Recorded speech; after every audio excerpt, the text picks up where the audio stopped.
Subscribe कीजिए ध्येय IAS channel को और बेल आइकन को दबाइए लेटेस्ट वीडियो सबसे पहले देखने के लिए।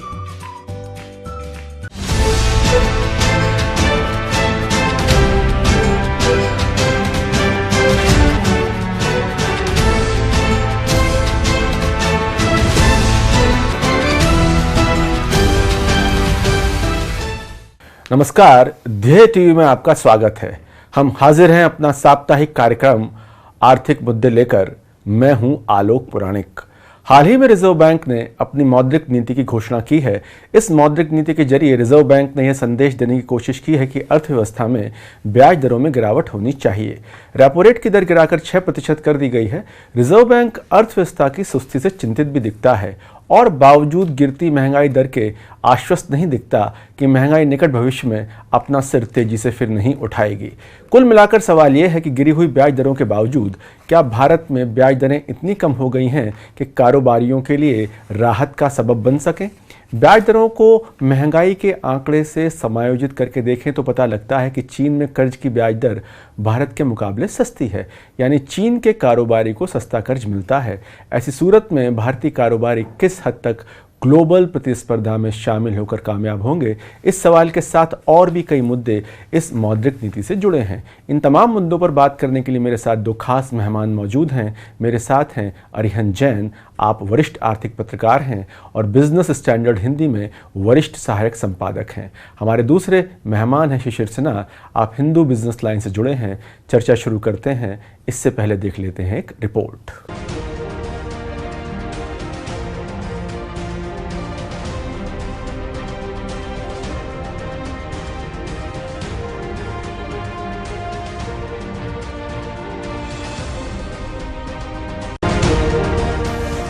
आरबीआई की मौद्रिक नीति समिति यानी एमपीसी ने 4 अप्रैल को चालू वित्त वर्ष 2019-20 की पहली द्विमासिक मौद्रिक समीक्षा का ऐलान किया। इस समीक्षा के दौरान नीतिगत दरों में 25 आधार अंक यानी 0.25% की कटौती की गई। गौरतलब है कि आरबीआई की मौद्रिक नीति समिति हर दूसरे महीने मौद्रिक नीति की समीक्षा करती है। इसके जरिए रिजर्व बैंक अर्थव्यवस्था में पैसे की आपूर्ति को नियंत्रित करता है। वहीं राजकोषीय नीति के जरिए सरकार समग्र मांग और अर्थव्यवस्था पर सरकारी खर्च और करों के असर को नियंत्रित करती है। मौद्रिक नीति समिति एक 6 सदस्यीय समिति होती है जिसका गठन केंद्र सरकार द्वारा किया जाता है। इसमें 3 सदस्य आरबीआई से होते हैं और 3 अन्य स्वतंत्र सदस्य भारत सरकार द्वारा नियुक्त किए जाते हैं। समिति की अध्यक्षता आरबीआई गवर्नर करता है। इस समिति का गठन उर्जित पटेल कमेटी की सिफारिश के आधार पर किया गया था। मौद्रिक नीति का मकसद महंगाई पर अंकुश लगाना और कीमतों में स्थिरता बनाए रखना है। इसके अलावा रोजगार के अवसर तैयार करना और टिकाऊ आर्थिक विकास दर का लक्ष्य हासिल करना भी इसके लक्ष्यों में शामिल है। नरम रुख रखने पर आरबीआई मौद्रिक नीति में प्रमुख ब्याज दरों को घटाती है। इससे अर्थव्यवस्था में पैसों की आपूर्ति बढ़ने का रास्ता खुल जाता है। बाजार में नकदी बढ़ने से आर्थिक गतिविधियां बढ़ती हैं, लेकिन जब आरबीआई कठोर रुख अपनाती है तो ब्याज दरों को बढ़ाया जाता है। इससे अर्थव्यवस्था में नकदी घट जाती है। इसका उत्पादन और खपत दोनों पर उल्टा असर होता है। इससे अर्थव्यवस्था की रफ्तार भी घटती है। जब मौद्रिक नीति में कोई बड़ा बदलाव नहीं किया जाता तो इसे तटस्थ नीति कहा जाता है। इस बार की मौद्रिक नीति में जिन पहलुओं पर गौर किया गया उसमें नकदी की स्थिति, मानसून और महंगाई, वैश्विक असर और विकास दर में गिरावट जैसे कारक शामिल हैं। इस बार रेपो दर को 6.25% से घटाकर 6% और रिवर्स रेपो दर को 6% से घटाकर 5.75% कर दिया गया। इसके अलावा बैंक दर को भी 6.50% से घटाकर 6.25% कर दिया गया। इसके विपरीत नकद आरक्षित अनुपात यानी सीआरआर में कोई बदलाव नहीं किया गया है। सीआरआर की दर मौजूदा समय में 4% रखी गई है। देश में लागू बैंकिंग नियमों के तहत हर एक बैंक को अपनी कुल नकदी का एक निश्चित हिस्सा रिजर्व बैंक के पास रखना होता है। इसे ही कैश रिजर्व रेशियो यानी सीआरआर या नकद आरक्षित अनुपात कहते हैं। केंद्रीय बैंकों द्वारा वाणिज्यिक बैंकों को दिए जाने वाले लोन पर जो ब्याज दर लगाया जाता है उसे बैंक दर या रेपो रेट कहते हैं, लेकिन बैंक दर अमूमन लॉन्ग टर्म लोन पर लगाया जाता है, जबकि repo rate short term loan पर लगाया जाता है। इसके अलावा रिवर्स रेपो रेट वह दर होती है जिस पर बैंकों को उनकी ओर से आरबीआई में जमा धन पर ब्याज मिलता है। भारतीय रिजर्व बैंक आरबीआई द्वारा रेपो रेट में की गई कटौती से होम, कार और पर्सनल लोन की ईएमआई में कमी के आसार दिख रहे हैं। जल्द ही बैंक इस कटौती का फायदा ग्राहकों तक पहुंचाएंगे। अरिहंत जी, मैं शुरुआत आपसे करता हूं। रिजर्व बैंक की मौद्रिक नीति में, जैसा हमने रिपोर्ट में डिस्कस किया, एक मैसेज दिया है कि रिपोर्ट नीति के हिसाब से इंटरेस्ट रेट्स कम होनी चाहिए। जिस रेट पे, रिपो रेट पे reserve bank short term finance देता है वो गिरा के 6% कर दी गई है। लेकिन हम देखते ये हैं कि जब भी इस तरह की रिपोर्ट्स आती हैं, खबरें आती हैं कि इसके बाद मकान की EMI कम हो जाएगी, कार की EMI कम हो जाएगी, ऐसा कब ग्राउंड पे होता दिखता नहीं है। इसकी वजह क्या आपको दिखाई पड़ती? रिजर्व बैंक कहता है कि सस्ता होना चाहिए, लेकिन ग्राउंड तक वो सस्ताई पहुंचती नहीं है। जी, दरअसल रिजर्व बैंक ने फरवरी में दरें घटाई, उसके बाद अप्रैल में घटाई, यानी कि 2 महीने में उसने आधा फीसदी कम कर दी। रिपो सीधा 6 पे आ गया, 6% पे आ गया। आप देखेंगे कि फरवरी के बाद बैंकों ने दरें घटाई थी, लेकिन बहुत कम। किसी ने, SBI ने 5 पैसा, किसी ने 10 पैसा, किसी ने 12 पैसे, 15 पैसे, और एक आध बैंक ने तो शायद बढ़ा भी दी थी।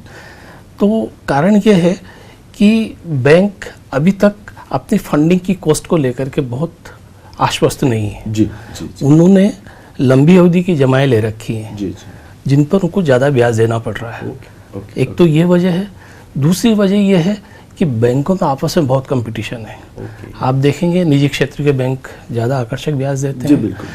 कुछ बैंक तो सेविंग बैंक पर 6%, 5-6% ब्याज दे रहे हैं। आप देखेंगे SBI ने घटा करके 3.25% कर दिया है। और बैंकों में जमा राशियों में बड़ा हिस्सा बचत का है, कासा का बड़ा हिस्सा है उसपे। ठीक है। दूसरा, बैंकों को म्यूचुअल फंडों से भी कंपटीशन करना पड़ता है, और छोटी जो स्मॉल सेविंग डिपॉजिट रेट है पोस्ट ऑफिस की, उनसे भी कंपटीशन करना पड़ रहा है। यानी उनकी फंडिंग, यानी उनकी जो लागत है, जमा का आशा मैं यूँ समझ पा रहा हूँ कि बैंकों की जो फंड की कॉस्ट है, यानी जो उनको चुकाना पड़ रहा है, वो तो बढ़ी हुई दरों पर चुकाना पड़ रहा है। इस घटी हुई लागत का बहुत ज्यादा उनको असर दिखता नहीं, दिखता भी है तो वो सुरक्षित साइड पे जाते हैं और वो उसका फायदा आगे कस्टमर तक नहीं पहुंचाते। क्योंकि अगर वो देंगे तो उनके इंटरेस्ट मार्जिन पे फर्क, उसका अंततः उनके प्रॉफिटेबिलिटी फर्क आएगा। और अभी बैंकों का जो हाल है कि उनको प्रोविजनिंग करनी पड़ रही है, कंपटीशन अलग है। तो बैंक कुल मिलाकर के बहुत अच्छी, मतलब बैंक कुल मिला के सेफ प्ले कर रहे हैं, और जो प्रॉफिट अर्न हो रहा है या इंटरेस्ट में जो उनकी मार्जिन है वो बचा के अपने पास रखना चाहते हैं। तो आपकी बात का आशा मैं निकाल ये पा रहा हूँ कि फौरन हमारे इस घोषणा के बाद सारे कस्टमर्स को, बैंक के कर्जधारकों को उम्मीद नहीं पाल लेनी चाहिए कि सारी EMI कम हो जाएंगी। शशि जी, मैं आपकी तरफ आता हूँ। इसमें अक्सर होता है कि जब मौद्रिक नीति आती है तो हम लोग रेपो रेट और इस सब पे इतना डिबेट करते हैं, लेकिन इस नीति में और स्टेटमेंट गवर्नर जो दिया उसमें बहुत महत्वपूर्ण बातें की गई हैं। पूरे 5 पेज का स्टेटमेंट जो, उसमें अगर बहुत गौर से पढ़ें तो एक नेगेटिव बात उभरती है, मंदी की आहट जैसा एक इमर्ज होता है। जैसे कि 2018-19-20 का जो एस्टिमेट है ग्रोथ का, वो 7.2% कर दिया है, और कुछ दिन पहले आया था कि 18-19 में 7% ग्रोथ होगी, और विकास दर को लेकर थोड़ा सा रिजर्व बैंक चिंतित दिखाई पड़ता है। इस पे हालांकि पीयूष गोयल जी, सरकार के मंत्रियों ने ताना भी मारा कि अगर ग्रोथ कम हो रही है तो उसके लिए रिजर्व बैंक को खुद आत्मचिंतन करना चाहिए। इससे बात शुरू होती है राजकोषीय घाटे की। अगर अर्थव्यवस्था सुस्त है और कर संग्रह नहीं हो पा रहा है और खर्चे लगातार हो रहे हैं, तो क्या आपको इस रिपोर्ट में कुछ राजकोषीय घाटा और मंदी को लेकर चिंताएं रेखांकित होती दिखती हैं? देखिए, सबसे पहले अगर मैं मंदी की बात करूं, उसके साथ साथ एक और संख्या है, वो है आपकी खुदरा महंगाई दर की। खुदरा महंगाई दर की भी दर जो है वो अनुमान जो है उसमें कमी कर दी गई है। ये इसका मतलब ये बता रहा है कि बाजार में जो कीमत का स्तर है वो कम है। कीमत का स्तर कम है तो इसका मतलब है कि जो उत्पादक हैं, जो प्रोड्यूसर्स हैं, उनके लिए उत्पादन करना बहुत मुनाफे का सौदा नहीं रह पा रहा है, और जब मुनाफे का सौदा नहीं है तो वो अपने उत्पादन में कमी करेंगे। आपको याद होगा कि अभी देश की सबसे बड़ी कार कंपनी है मारुति, उसने अपने प्रोडक्शन कम कर दिए हैं, इन्वेंट्री बढ़ गई है, और उस तरीके की डिमांड मार्केट में दिख नहीं रही है। तो ये एक संकेत है कि बाजार में मांग कहीं ना कहीं से घटती जा रही है, और जिसका असर आपके महंगाई दर पे देखने को मिल रहा है, जिसका असर आपके विकास दर पे देखने को मिल रहा है। आप अगर 2018-19 के विकास दर की बात करेंगे, वो भी 7% से नीचे रहने का अनुमान है। हालांकि CSO का अनुमान जो है वो 7% का है, लेकिन जो मोटा मोटी ये लगाया जा रहा है कि 6.8 से ऊपर नहीं जाने वाला है। और जो आपका 2019-20 है, वहां पर लगभग एक कंसेंसस बन रहा है कि 7.1 या 7.2, मतलब हायर साइड पे आप 7.2 पे जाएंगे और लोअर साइड पे आप 7% पे जाएंगे। अब यहां पर तीसरा सवाल आता है कि राजकोषीय घाटे का। अगर आपको याद होगा तो जब ये इंटरिम बजट प्रेजेंट किया गया था तो उस समय में डायरेक्ट टैक्स का कलेक्शन जो है वो 11.5 लाख करोड़ से बढ़ा करके 12 लाख करोड़ कर दिया गया था, और ये जानते हुए भी कि पहली तीन तिमाहियों में कॉर्पोरेट नतीजे उतने अच्छे नहीं थे जितनी उम्मीद की जा रही थी। इसके बावजूद आपने डायरेक्ट टैक्स में 50,000 करोड़ रुपए बढ़ा दिए। फाइनली आपको क्या मिला? 11,40,000 करोड़ रुपए, यानी कि आप बजट एस्टिमेट भी नहीं कर पाए। जीएसटी में आपको हर महीने जो है लगभग 1,10,000 या 1,08,000 करोड़ रुपए की कमाई होनी थी।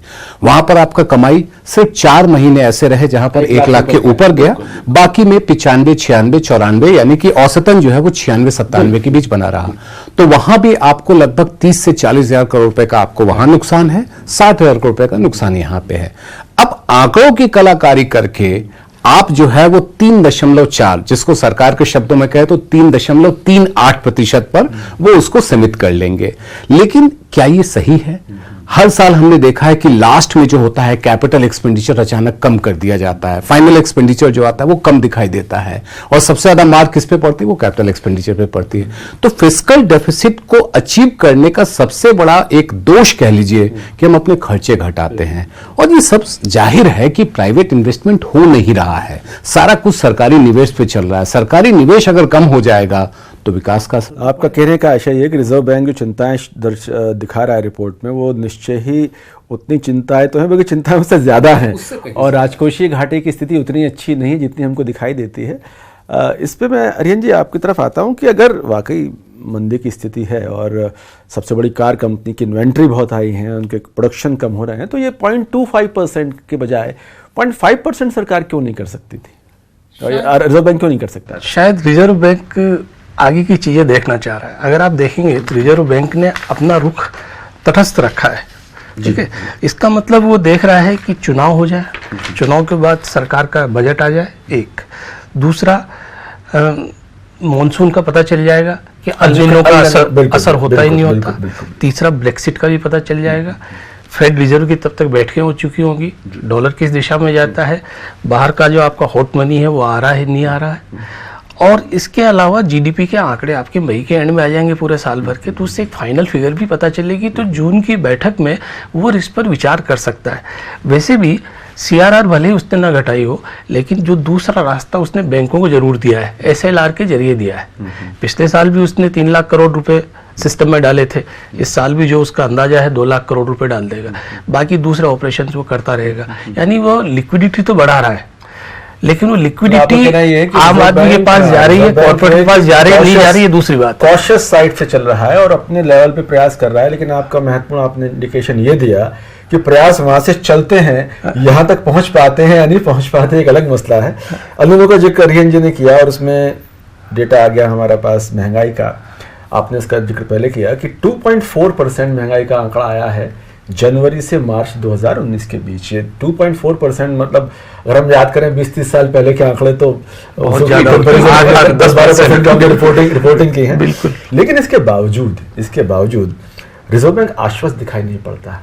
2.4% अगर आंकड़ा है, रिजर्व बैंक का अपना एस्टिमेट है कि 4% सीपीआई को हमें लेके आना है। हाँ, तो उसके बाद में रिजर्व बैंक का अगर पूरा वो स्टेटमेंट पढ़ें तो आश्वस्त नहीं है। खास तौर पर कच्चे तेल के जो भाव हमको देखते हैं, ब्रेंट के भाव 55 से फिर वापसी की ओर आ रहे हैं, तो आपको कच्चे तेल और भारतीय अर्थव्यवस्था और इन ब्याज दरों में क्या रिश्ता दिखाई पड़ता है आने वाले 6 महीनों में? देखिए, अभी सबसे बड़ा संकट आ गया लीबिया का, और लीबिया के संकट की वजह से अंतर्राष्ट्रीय बाजार में जो कच्चे तेल के भाव हैं उसमें फिर थोड़ी बहुत आपको जो है तेजी देखने को मिलेगी। और ये हम सभी जानते हैं कि $1 भी वेनेजुएला का भी संकट बना हुआ है। वेनेजुएला का मैंने कहा कि जो है संकट वो तो बने हुए हैं, ये एक ताजा तरीन उदाहरण है लीबिया का। ईरान तो बना हुआ है ही, वेनेजुएला बना हुआ है ही। तो ये लीबिया के संकट ने कच्चे तेल पे एक और ग्रहण लगा दिया है कि अब उसकी चाल कैसी रहेगी। हमारे लिए राहत की बात यह है कि हमें सऊदी अरब से एश्योरेंस लगातार मिलता रहा है कि आपको जितनी कमी होगी हम उतना मुहैया करा देंगे। सवाल सप्लाई का नहीं है, सवाल प्राइस का। और अगर अंतर्राष्ट्रीय बाजार में कच्चे तेल में आग लगती है या थोड़ा सा धुआं भी उठता है तो हमारी हालत ये हो जाती है कि हम फायर ब्रिगेड की गाड़ी का इंतजार करें या ना करें, हमें छोड़ के भागना होता है। हमारी स्थिति कच्चे तेल के मामले में थोड़ी सी नाजुक बनी हुई है। अब रहा सवाल कि उसका ब्याज दर पे क्या असर पड़ेगा।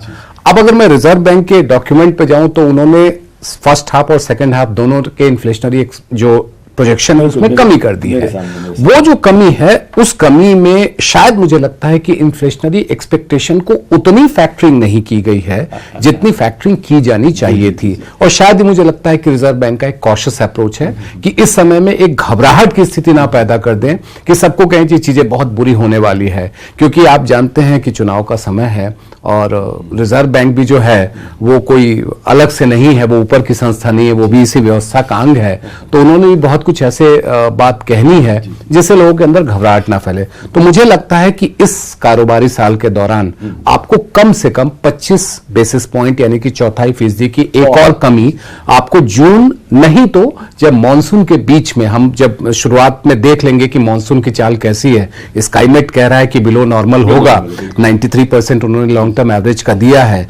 तो वो शुरुआत अगर 10 दिन का डिले होता है और अगला जो है आपका पॉलिसी रिव्यू अगस्त में है, अगर 10 दिन का डिले होता है तो रिजर्व बैंक के सामने एक रिपोर्ट कार्ड होगा कि मैं घटाऊं या ना घटाऊं। तो मुझे लगता है कि ब्याज दर में एक और कटौती हमें नीतिगत में देखने को बात को मैं आंकड़ा बंद कर दूं, 2019 और 20 का जो आंकड़ा रिजर्व बैंक ऑफ इंडिया ने दिया है वो फर्स्ट हाफ में 2.9 से 3% इन्फ्लेशन रहने की उम्मीद है, आशंका है, और सेकंड हाफ में 3.5 से 3.8% रहने की उम्मीद या आशंका कह सकते हैं। हालांकि ये भी 4% जो रिजर्व बैंक का टारगेट है उससे नीचे है। मैं आपकी तरफ आता हूँ आर्यन जी, बहुत महत्वपूर्ण मसला सिन्हा जी ने कहा, और एक चीज़ और बार बार ये हो गया है कि 7.2% रिजर्व बैंक कह दे या सरकार कह दे, लेकिन नोमुरा और फिच जो दो ग्लोबल बड़ी एजेंसीज हैं उनका एस्टीमेट 6.8% है। 6.8% से ज़्यादा की बात 19-20 में होने वाली नहीं है। मैं आपसे जानना चाहूँगा कि ये कैश रिजर्व रेशो में अगर कुछ कटौती कर दी जाती तो एक लिक्विडिटी इस तरह से आती कि मार्केट में एक्सपेक्टेशंस और बेहतर होती। तो क्या आपको लगता नहीं कि ये मौका ऐसा है कि जब CRR का यूज़ और बेहतर तरीके से रिजर्व बैंक कर सकता था?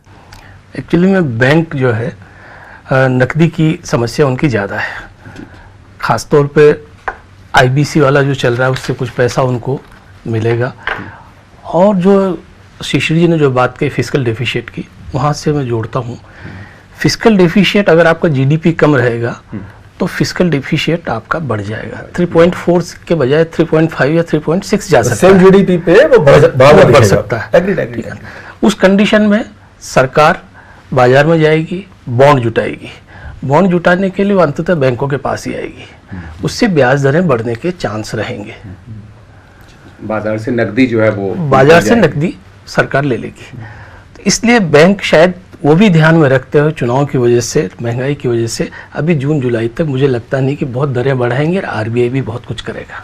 शिशिर जी, मैं आता हूँ रिजर्व बैंक के इस कदम के उस आयाम की तरफ जिससे हमारा उद्योग वाकई में सीधे तौर पे जुड़ता है।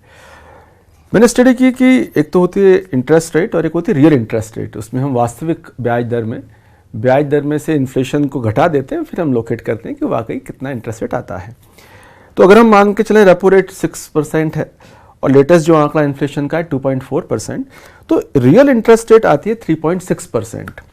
इसे हम कंपेयर करें ब्राज़ील से जो हमारी लीग में है, उनकी रियल रेट ऑफ इंटरेस्ट 2.61 है सिर्फ। चाइना की, जिससे हम अपना बहुत करीबी प्रतिस्पर्धी मानते हैं, वो 2.85 है।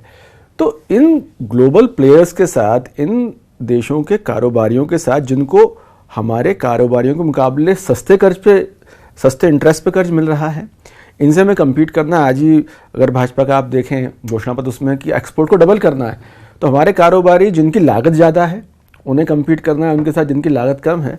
तो क्या इन ब्याज दरों को और कम नहीं होना चाहिए अगर हमें और ग्लोबल लेवल पे अपनी उपस्थिति कम से कम मेक इन इंडिया या मैन्युफैक्चरिंग ताकत के तौर पर दर्ज करानी है?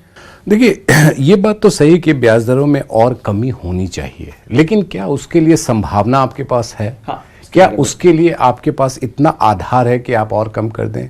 क्योंकि देखिए, आपने बात की ब्राज़ील और चाइना की। ब्राज़ील और चाइना की परिस्थितियां काफ़ी हमसे अलग हैं, और चीन में जितने तरह की सब्सिडीज़ मिलती हैं, उनका एक्सपोर्ट कॉम्पिटिटिवनेस इस बात पे भी डिपेंड करता है कि उनको सब्सिडीज़ कितनी मिलती है, उनको सरकार से जितना मदद मिलता है। हम वहाँ पे कम्पीट नहीं कर पाते हैं, और नतीजा ये है कि, और दूसरा, चीन का इकॉनमी ऑफ स्केल से हर कोई वाकिफ़ है कि उनका जो इकॉनमी ऑफ स्केल है, हमारा इकॉनमी ऑफ स्केल उसके बराबर है ही नहीं।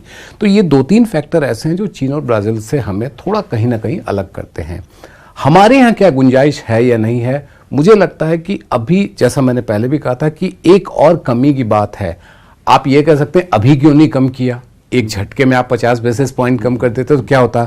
मार्केट अभी इस सिचुएशन में ही। और दूसरा ये भी हमको देखना है कि बैंकों के पास डिपॉजिट जुटाने की लागत क्या आ रही है।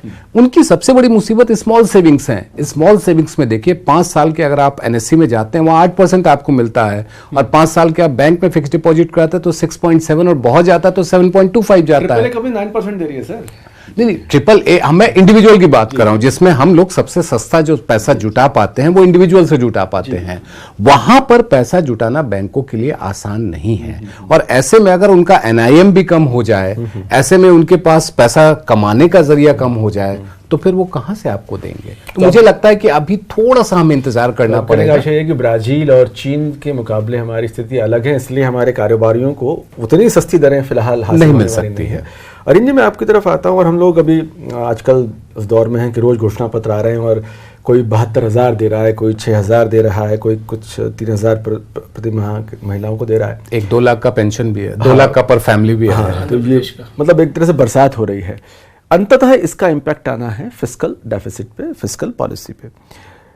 फिस्कल पॉलिसी के साथ इश्यूज होते हैं तो अंततः महंगाई बढ़ने वाली होती है। तो जो मुझे लगता है रिजर्व बैंक ने बहुत एक पॉजिटिव इमेज हमारे सामने रखी कि 4% से ज़्यादा महंगाई जाने वाली नहीं है। कि आपको लगता है कि 4% के नीचे महंगाई रह पाएगी गिवन द सिचुएशन जो हम देख रहे हैं कि मतलब धर्मादा बरस रहा है और पैसे बरस रहे हैं? देखिए, महंगाई अभी आज देखें तो जिस वजह से कम है, 2 वजह से कम है। तो आपका जो फूड आइटम है वो सस्ते हैं, और फ्यूल भी अभी पिछले 4-6 महीने से सस्ता है। बाकी नॉन फूड और नॉन फ्यूल, यानी आप मेटल की कह सकते हैं, ये सब चीज़ें बढ़ी हुई हैं, इसलिए आपको महंगाई कम दिख रही है उन दोनों आइटम की, जैसे आलू है, प्याज है, टमाटर है वगैरह। खाने की चीज़ बताइए आपने मोटा मोटा। हाँ, उनकी वजह से कम दिख रही है, एक पॉइंट। दूसरा पॉइंट, जो घोषणाएं आ रही है, इनसे भले ही फिस्कल आपका बढ़ेगा, नो डाउट फिस्कल डेफिसिट बढ़ेगा निश्चित रूप से, पर इससे अंततः जो आदमी है जिसके पास पैसा नहीं है उसके पास पैसा पहुंचता है। डिमांड भी बढ़ेगी। हम मनरेगा की बात करते हैं, मनरेगा के जरिए लोगों की जेब में पैसा पहुंचा तो गांव में परचेजिंग पावर बढ़ी है। बेशक उसका असर लेबर पे या श्रम वाले क्षेत्र पे आया होगा, वो अलग बात है, लेकिन उसके जेब में पैसा डालने से थोड़ी सी इकोनॉमी जरूर बढ़ेगी, खास करके ग्रामीण इकोनॉमी। और ये एक तथ्य है कि पिछले आप 10-20 साल का रिकॉर्ड देखें तो 2008-9 में जब हमारा फिस्कल डेफिसिट बहुत ज़्यादा था, तब हमारी ग्रोथ सबसे ज़्यादा रही है। यानी कि अगर ग्रोथ हमको ज़्यादा करनी है तो फिस्कल डेफिसिट को हमको थोड़ा बहुत नज़रअंदाज करना ही होगा। मतलब आपका कहने का आशय ये है कि राजकोषीय घाटे को लेके चिंताएं अपनी ना जताई जाएं। ये चिंताएं, राजकोषीय घाटे की चिंताएं जो है वो विदेशी निवेशकों की होती है, या बाहर रेटिंग एजेंसीज की होती है, या बाहर के जो IMF, वर्ल्ड बैंक वगैरह होते हैं, वो जरूर आपको सलाह देते हैं कि आप उसको कंट्रोल में रखिए, नया नोट मत छापिए, बाजार से उधार मत लीजिए, बाजार से पैसा मत करिए, वो मत करिए। लेकिन अंततः आप लोकतंत्र हैं, लोकतंत्र में आपको हर आदमी का ख्याल रखना पड़ेगा। जो गरीब आदमी उसको आप छोड़ नहीं सकते। अगर ऐसा करेंगे तो आपके पास 2 दुनिया हो जाएगी, संपन्न और विपन्न। हाँ, लोकतंत्र में या तो आप उसको काम दीजिए, काम नहीं तो उसको दाम दीजिए। और एक और चीज अगर आपकी इजाजत हो तो, मनरेगा का सर ने जिक्र किया, 2006 से 2019 के बीच में 5 लाख करोड़ रुपए से ज्यादा मनरेगा पे खर्च किए गए हैं।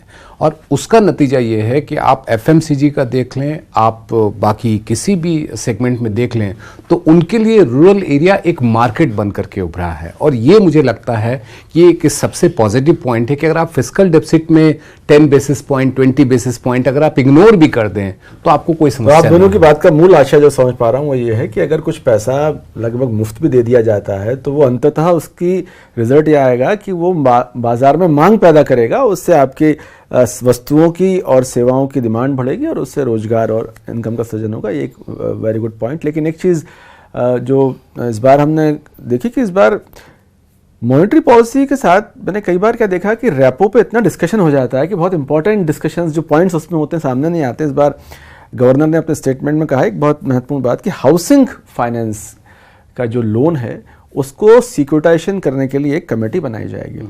अगर हम सब देखें, हम सब लोग स्टॉक मार्केट ट्रैक करते हैं, हाउसिंग फाइनेंस सेक्टर में पिछले 6 महीने में लगभग तबाही की सिचुएशन है, सारी कंपनियां डूब गई हैं। IL&FS के बाद से दीवान हाउसिंग फाइनेंस और बहुत सारी, उनका कहना यह है कि इसमें जो हम लोन्स बांट रही हैं कंपनियां हाउसिंग फाइनेंस, उसको आगे सिक्योरिटी के तौर पे बेचा जा सके, इस बारे में कुछ अभी कोई पिक्चर नहीं है। मैं आपसे पूछता हूँ शिशिर जी, मान लीजिए वो कमेटी बनती है और आपसे पूछती शिशिर जी, आप सलाह दीजिए बतौर आर्थिक पत्रकार कि हाउसिंग फाइनेंस के सेक्टर में बेटरमेंट के लिए क्या किया जा सकता है, आपका पहला सुझाव क्या होगा? देखिए, मैं इसे थोड़ा सा आपको 2008 में ले जाना चाहूंगा कि जब सब प्राइम क्राइसिस हुआ था, तो सब प्राइम क्राइसिस की वजह क्या थी कि जो आपने गिरवी रखा था उसकी इतनी कीमत नहीं थी कि उसको बेच करके हम अपना जो कर्ज है वो हम कर सके।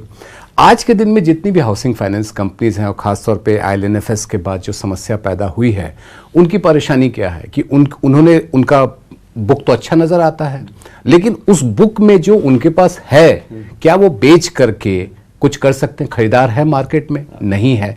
तो यदि ये सिक्योरिटाइजेशन का सलाह अगर दिया जाए और मुझसे पूछा जाए कि होना चाहिए, मुझे लगता है होना चाहिए। और दूसरी बात, यहां पर आप अप्रेजल कुछ इस तरीके से करें कि जो आपके पास सिक्योरिटी आई है उसकी कीमत इतनी हो कि आपके लोन का एक बड़ा हिस्सा उससे कवर हो जाए। वरना अगर आप उसको अप्रेजल में अगर कमी रही तो माफ कीजिएगा 2008 वाली कहानी आपको नहीं भूलनी। मतलब कुल मिला के बैंकिंग ट्रांजैक्शन का जो फंडामेंटल सूत्र है कि हम जो एनालिसिस करें वो इतना रिगरस करें, बिल्कुल, कि अगर एक 10 लाख का लोन दे रहे हैं तो कम से कम हमारे पास इतनी एसेट हो कि 12-15 लाख की एसेट हो। ऐसा ना हो कि 10 लाख का लोन दिया और एसेट को मार्केट में बेचने के तो 2 लाख में नहीं मिल रहा। आप 8 लाख का भी दीजिए। जैसे कॉर्पोरेट में आपको 100% नहीं चाहिए, लेकिन अगर आप पर्सनल फाइनेंस में जाते हैं, चाहे हाउसिंग में हो चाहे ऑटोमोबाइल में हो, आप एटलीस्ट 100% आप जो असेट आपका वैल्यूएशन होता है, वहां पर आपकी अगर वैल्यूएशन में कोई कमी हो गई तो ये परेशानी आपके लिए आगे बढ़ने वाली है। मुझे लगता है कि सिक्योरिटाइजेशन में 2 बातों का ध्यान में रखना है। पहला कि उस असेट के वैल्यूएशन का क्या तरीका अपनाया जाए। दूसरा, डिस्क्लोजर नॉर्म्स जो है, जो रियल एस्टेट कंपनीज हैं जिनके साथ आप टाई अप करते हैं, वो बैंक का पोस्टर लगा होता है कि अमुक बैंक आपको इस प्रॉपर्टी के लिए लोन देने को तैयार है।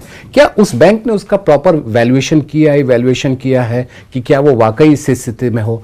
सिक्योरिटाइजेशन से मुझे ऐतराज नहीं है, सिक्योरिटाइजेशन के प्रोसेस में थोड़ी सी और आपको सावधानी बरतने की आपका जरूरत है। महत्वपूर्ण पॉइंट ये है कि बैलेंस शीट की क्वांटिटी वाला पार्ट ना देखें, कितने क्वालिटी वाला कि एग्जैक्टली किनके पास गया है, वापसी की संभावना क्या है, एसेट की मार्केट वैल्यू ये है। एक बहुत महत्वपूर्ण बात इस स्टेटमेंट में अरिहंत जी ये देखी गई कि रिजर्व बैंक ने बहुत ही महीन तरीके से ये कहा कि बहुत सावधानी पूर्वक हमको सरकार के राजकोषीय घाटे पर नजर रखनी पड़ेगी, ये उन्होंने कहा। और ऐसा मुझे लगता है कि शक्तिकांत दास जो गवर्नर है वो खुद यहाँ रह के गए मिनिस्ट्री ऑफ फाइनेंस में, वो यहाँ भी समझते हैं, वो भी समझते हैं, और उन्होंने सालों तक बजट देखा है, बजट बनाया, सालों तक बजट बनाया देखा उन्होंने, तो वो दोनों सिचुएशन को हैंडल कर सकते हैं। और शिशिर जी ने बहुत महत्वपूर्ण बात की कि पूरे पिछले 12 महीनों में सिर्फ 4 महीने ऐसे निकले जब GST का आंकड़ा 1 लाख से बाहर गया। अभी जैसा हमें दिखाई पड़ रहा है कि हर तरह की योजनाएं बांटने में कोई पॉलिटिकल पार्टी पीछे नहीं, यानी सरकार किसी की भी बने, उन योजनाओं का कार्यान्वयन होना और राजकोषीय घाटे पे कहीं ना कहीं एक इम्पैक्ट आने वाला है। मैं आपसे पूछूं कि आप एक सीनियर इकोनॉमिक जर्नलिस्ट हैं, आप मुझे ये बताएं कि रिजर्व बैंक क्या ठोस सलाह दे सकता है वित्त मंत्री को, वित्त मंत्रालय को, कि अपने खर्चों में कटौती यहाँ करें, अपनी इनकम ऐसे बढ़ाएं ताकि जो हमारी चिंता है राजकोषीय घाटे की वो न्यूनतम हो सके? रिजर्व बैंक सलाह भले ही दे, लेकिन सरकार बहुत सारी चीज़ें देखती हैं, उसी हिसाब से वो कदम उठाती है। सरकार को ये भी देखना है कि उसका टैक्स कलेक्शन कितना है और खर्च वो कहाँ कर रही है, कैपिटल एक्सपेंडिचर कितना है, रेवेन्यू एक्सपेंडिचर कितना है, ये सब वो देखती है। दूसरा, ग्लोबल चीज़ें भी देखना पड़ता है। रिजर्व बैंक ने अक्टूबर में भी ये कहा था, जब सरकार टैक्सों में कमी की थी, पेट्रोल में डीजल में जब 1.5 रुपये कम किया था, तब भी उसने कहा था। तो रिजर्व बैंक निश्चित रूप से आगाह करता है सरकार को कि आप अपनी चीज़ें थोड़ा नियंत्रण में रखिए। तो वो एक सिद्धांत या बुनियादी या नियम के हिसाब से चलने वाली संस्था है और उसका काम यही है। और उसको ये देखना होता है, क्योंकि मैंने पहले ही बताया आपको, फिस्कल डेफिशिएट अगर आपका बढ़ता है तो उसका बाजार में संदेश जाता है, बाजार में उतार चढ़ाव होता है। उतार चढ़ाव से आपकी जो करेंसी है, खास करके विदेशी निवेशक ये चले जाते हैं या बेचने लगते हैं, तो आपकी जो करेंसी, आपका रुपया है, उसके ऊपर असर आता है, यानी डॉलर रुपये का जो मूवमेंट है उस पर असर आता है। उसकी वजह से रिजर्व बैंक उसका भी ध्यान रखना पड़ता है कि उसका जो फॉरेन एक्सचेंज है वो बाहर न चला जाए, विदेशी निवेशक न चले जाएं, या बॉन्ड की जो है फिस्कल डेफिसिट बढ़ने से गवर्नमेंट को बॉन्ड जारी करने पड़ेंगे तो बॉन्ड की यील्ड ना बढ़ जाए, तो बॉन्ड भी महंगे ना हो। अगर बॉन्ड महंगे होंगे तो ब्याज दरें भी महंगी होती है, तो उसको वो भी देखना है। तो रिजर्व बैंक को बहुत सारे संतुलन करने हैं, उसको ब्याज दरें भी देखनी है, उसको ग्रोथ भी देखनी है, उसको इन्फ्लेशन भी देखनी है, उसको फिस्कल भी देखना है, उसको बॉन्ड भी देखना है, उसको ग्लोबल भी देखना है। रिजर्व बैंक का मूल उद्देश्य तो बेसिकली इन्फ्लेशन और डेवलपमेंट दोनों की चिंता करना है, और आपने बिल्कुल सही कहा, रिजर्व बैंक एडवाइजरी कैपेसिटी में है, लेकिन सरकार अंततः वही करेगी जो उसको वृहद प्रशासनिक और राजनीतिक दायरों में कर पाना संभव है। इस नीति स्टेटमेंट में एक बहुत महत्वपूर्ण बात और कही गवर्नर साहब ने कि पेमेंट सिस्टम की बेंचमार्किंग करनी है। अभी हो ये गया है कि जो ऑनलाइन पेमेंट सिस्टम है वो इतना भारी भरकम फैल गया है, अकेले पेटीएम के पास करीब 30 करोड़ रजिस्टर्ड यूज़र्स हैं, इससे ज़्यादा, यानी यूएस की जितनी पॉपुलेशन है उतना अकेला पेटीएम अपने पास लिए घूम रहा है। फ़ोन पे, बहुत सारे और सेटअप्स हैं, लेकिन अभी कोई सिस्टम सेटअप इसका है नहीं कि एक व्यापक रूल्स रेगुलेशंस हों। इसमें उन्होंने कहा है कि टास्क कमेटी बनेगी और मई 2019 तक, अच्छी बात यह है कि डेडलाइन के साथ मई 2019 तक आरबीआई की वेबसाइट पे रिपोर्ट प्लेस कर दी जाएगी। श्री जी, आप बताइए कि मैं अगर आपसे पूछूं, आप एक सजेशन क्या देना चाहेंगे कि इस पूरे पेमेंट सिस्टम को हम कैसे बेहतर बना सकते हैं और सुरक्षित बना सकते हैं? सबसे अहम बात है सुरक्षा, और दूसरा लागत। देखिए, आज के दिन में समस्या क्या है कि जब आप जाते हैं, जैसे किसी ने एक शिकायत करी कि उसने आरटीजीएस इस्तेमाल किया या उसने नेफ्ट इस्तेमाल किया, उसके चार्ज पे उसको जीएसटी देना पड़ा। ये उसकी शिकायत थी कि भाई आप कहते हो कि हम कैश ना लें, हम इलेक्ट्रॉनिक मीन्स यूज करें, अब वहां पे जो मेरा चार्ज आ रहा है उस पे आप मुझे कह रहे हो कि आपको चार्ज भी देना है प्लस आपको जीएसटी भी देना है। मुझे लगता है कि सबसे पहले लोगों को भरोसा ये दिलाना है कि ये सुरक्षित है, इसमें कोई परेशानी की बात नहीं है, क्योंकि आज भी हम जानते हैं कि 90% प्लस हमारा कैश है। आज बहुत मुश्किल से हम 7, 8, 10% तक, हम 10% भी कहना अतिशयोक्ति होगी, ज्यादती होगी, लेकिन फिर भी मैं मान लूं कि चलिए ठीक है, थोड़ा बहुत डिजिटल का पेमेंट बढ़ा है। दूसरी बात है कि लागत, क्योंकि आप हमेशा कहते हैं कि इतने नंबर के बाद आपको चार्ज देना है, इतने नंबर के बाद आपको चार्ज देना है, ये आपको खत्म करना होगा। ये अगर आप, चूंकि इंफ्रास्ट्रक्चर का कॉस्ट तो एक ही बार, बैंक ने अगर इंफ्रास्ट्रक्चर लगाया है तो एक ही बार उसने कॉस्ट किया ना भाई। कंप्यूटर उसने खरीद लिया तो उसको क्या हर साल कंप्यूटर में उसको इन्वेस्ट करना है? डिप्रिसिएशन अलग बात है। तो यहां पर लागत कैसे कम करें और लोगों को यह कहे कि आप अपनी जेब में नगद रखते हैं, उससे कहीं ज्यादा बेहतर है कि आप डिजिटल मीन्स को, या जो पेमेंट हमारे पास डिफरेंट टूल्स हैं उसको यूज करें। वहां पर आपको खर्च नहीं पड़ेगा और आपका अपना पैसा उसी अंदाज से आप खर्च कर सकते हैं जैसे आप नगद से करते हैं। 3 सजेशन दे दिए रिजर्व बैंक के गवर्नर को इस मामले में। नंबर 1 कि लागत कम रखें, हमसे उतना पैसा ना लिया जाए, बल्कि अगर कैशलेस मतलब फीस लेस हो जाए तो बेस्ट है ये, अगर हो पाए तो। नहीं, इसमें एक और पॉइंट में जोड़ दूं, वो ये है कि अभी जो आदमी पेमेंट करता है तो उसमें पेमेंट कहीं गलत चला जाए तो उसकी कहीं जिम्मेदारी तय होनी चाहिए, उसकी रिकवरी होनी चाहिए। रिजर्व बैंक ने इसी नीति दस्तावेज में ये भी घोषणा की है, रिजोल्यूशन ऑफ कस्टमर कंप्लेंट्स और कंपनसेशन। ये इसमें उन्होंने कहा है कि इलेक्ट्रॉनिक पे सिस्टम को ठीक ठाक किया जाएगा, और उसमें उन्होंने ये कहा है कि फेल्ड ट्रांजैक्शंस के बारे में हम एक व्यवस्था लेके आएंगे, और टाइम कितने विद इन टाइम में सॉल्व हो जाएगा वो लेके आएंगे। तो मान लीजिए रिजर्व बैंक के गवर्नर आपसे पूछ रहे हैं कि आप इस बारे में बताएं, क्या सजेशन है आपके, तो आप क्या सजेशन देंगे? मेरा जो सजेशन होगा, एक तो उस पर जिम्मेदारी तय होनी चाहिए कि अगर मैं किसी बैंक से ट्रांजैक्शन करता हूं तो अगर मेरा पैसा गलत चला जाता है या उस तक नहीं पहुंचता है जिसको दे रहा हूं, तो उसकी जिम्मेदारी कौन लेगा? वो पैसा मुझे या तो वापस आना चाहिए या संबंधित व्यक्ति पे जाना चाहिए। क्योंकि होता क्या है कि बैंक कहता है मैं प्लेटफॉर्म हूँ, पेटीएम कहता है मैं तो प्लेटफॉर्म हूँ, यूपीआई कहता है मैं तो प्लेटफॉर्म हूँ, मुझे नहीं मतलब है, आपने भेजा, आपने जिसको भेजा वो जाने, उसका काम जाने, अपने बैंक से पता करिए, अपने खाते से पता करिए। आपका पॉइंटेड पर्सन हो कि इससे बात करूं मैं। हाँ, तो जैसे ऑम्बुड्समैन बना रखे हैं, लोकपाल बनाए हैं, वैसे ही आपको लोकपाल इसमें बनाने पड़ेंगे।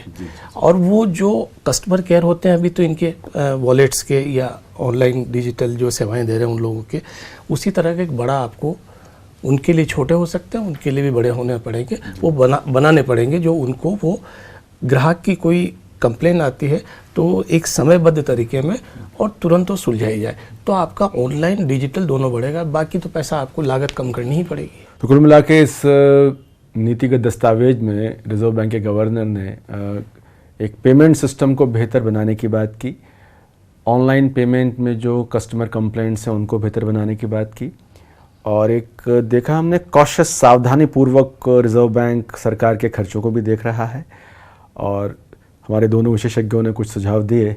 हमें उम्मीद है कि रिजर्व बैंक गवर्नर उनको अगली एक पॉलिसी में समाहित करके और बेहतर हमारी इकॉनमी के लिए एक बेहतर नीति पेश करेंगे। नमस्कार, धन्यवाद।